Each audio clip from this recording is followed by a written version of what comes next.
Gatagati ka ururu wa mwanya uria uri mutito-ini uyu maguru-ini ma kirima gia Kirinyaga giikaro-ini giki gia Castle Forest Road ni nyumba ino ya mwanya.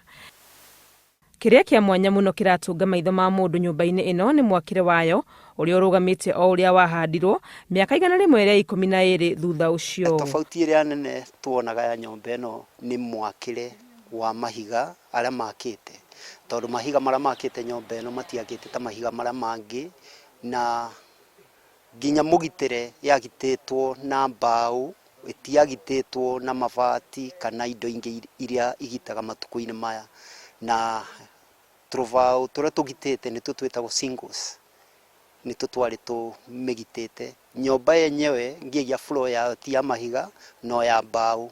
Gutwikaga aria makire mwaka uyu mari na meciria ma muthamaki wa hindi iyo wa Ngeretha George wa gatandatu ni gukorwo ni endete kugwima, na uguo kwari kundu kwega gwa guka kuhuruka thutha wa uhiki wake.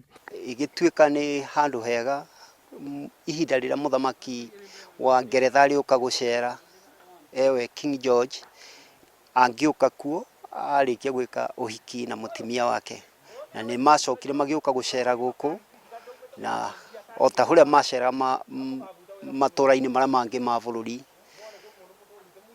Thutha woguo ni acokire magicoka ya kwao. Acera guku bururi-ini Elizabeth mwari wa muthamaki George guku ni kumegwa kuria acerire, na nyumba ino ya toro ni kuo akomire. Macoka kwao mage mwana wao niwe Queen Elizabeth. Ni gutwikikaga ni acokete agoka gucera mwaka-ini wa 45, na neho thutha wa kuigua ithe ni akua Treetops Nyeri nirio acokire agicoka kwao nigetha akinyitirire giti gia ithe gia uthamaki. Rugano rwa Queen muno rutioikaine muno. Ona gutwika kuri na maundu manini mekitwo mwaka-ini wa nyumba ino niguo kumihe uthio wa mahinda maya, gicunji kinene kiayo kimenyereirwo o uria yakirwo niguo kuiga rugano rwayo. Ngiribotera Inooro TV ritwa riakwa ni Wangui wa Mwangi.